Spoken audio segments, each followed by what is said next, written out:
The transition of leadership from Ertuğrul Ghazi to his son Osman marked a decisive moment on the Anatolian frontier.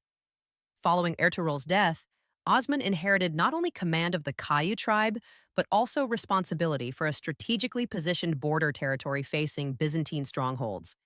In a period defined by fragmented authority and constant warfare, Osman moved quickly to consolidate power and launch organized campaigns that expanded his domain.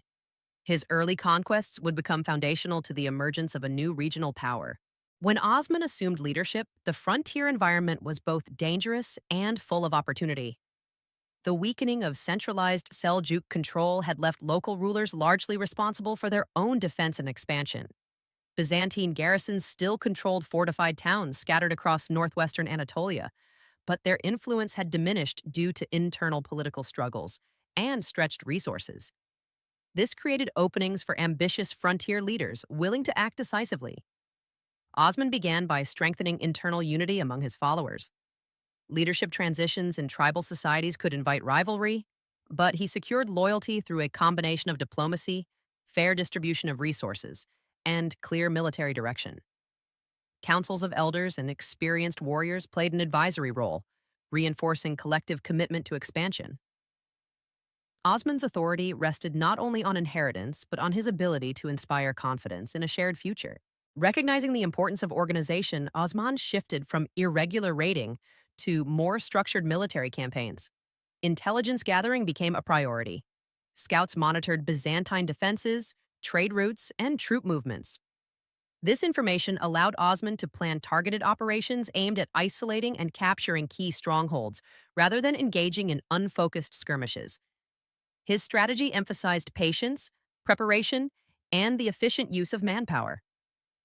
The first wave of campaigns focused on smaller frontier forts that served as defensive outposts for larger Byzantine centers. By seizing these positions, Osman weakened regional coordination and secured staging grounds for further advances. His forces relied on mobility and surprise, often launching attacks at moments when defenders were least prepared. Successes in these engagements boosted morale and attracted additional warriors eager to join a rising power. Captured strongholds were quickly integrated into Osman's expanding territory. Rather than destroying these fortifications, he reinforced them and stationed loyal commanders to oversee administration and defense. Settlers were encouraged to move into newly secured areas, stabilizing the population and supporting economic development. Markets reopened under new management, ensuring a steady flow of supplies to military garrisons.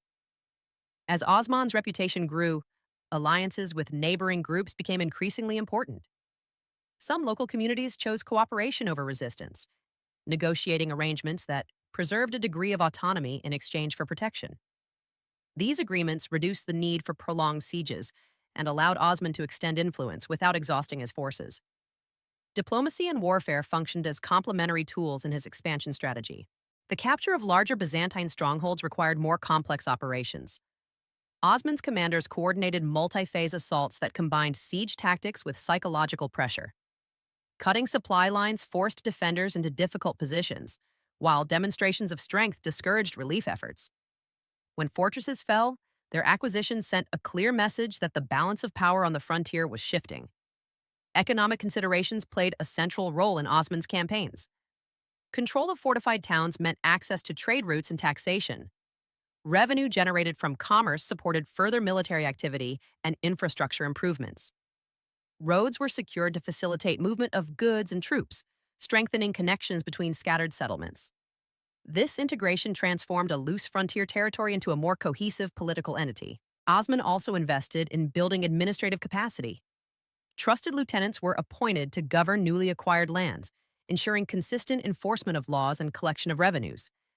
Systems of justice emphasized order and predictability, encouraging merchants and farmers to operate with confidence.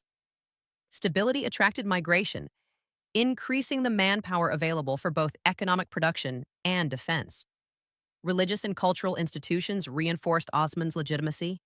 Spiritual leaders accompanied campaigns and participated in community life, promoting unity among diverse populations. Shared rituals and values helped integrate settlers from different backgrounds into a common framework of loyalty. This cohesion proved essential in sustaining long-term expansion. By systematically targeting Byzantine positions, Osman reshaped the frontier landscape. Each captured stronghold reduced enemy influence and expanded the strategic depth of his territory. The cumulative effect of these victories established a continuous zone of control that supported further advances. Observers noted that what began as localized campaigning was evolving into a sustained project of state formation.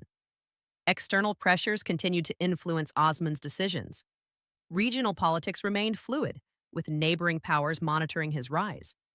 To navigate this environment, he balanced assertive expansion with pragmatic restraint, avoiding overextension while consolidating gains.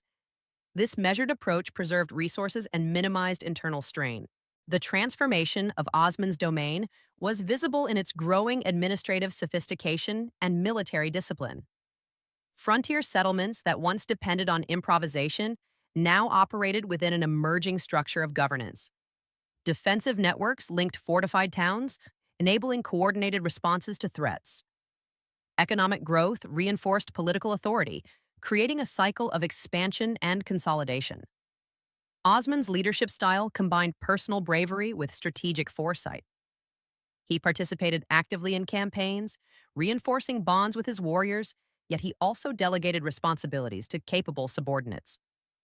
This balance allowed his state to function beyond the limits of individual command. Institutions developed during his rule would outlast him, providing continuity for future generations. The significance of Osman's early campaigns extended beyond immediate territorial gains.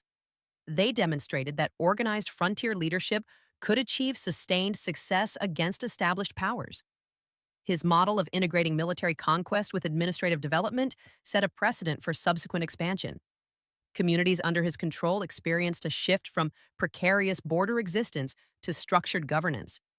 As his territory expanded, Osman's authority evolved from tribal leadership into the foundation of a nascent state. Symbols of sovereignty emerged alongside practical mechanisms of rule. The frontier environment that had once demanded constant improvisation began to reflect deliberate planning and institutional growth. In retrospect, Osman Ghazi's assumption of leadership after Ertuğrul's death represented more than a routine succession. It initiated a phase of organized expansion that transformed a small frontier domain into a growing center of power. Through calculated campaigns against nearby Byzantine forts and the capture of key strongholds, he established patterns of governance and military organization that would influence the region's future. The frontier he inherited was marked by uncertainty, but his response introduced direction and cohesion. By combining strategic vision with disciplined execution, Osman laid essential groundwork for a political entity capable of enduring beyond its founder.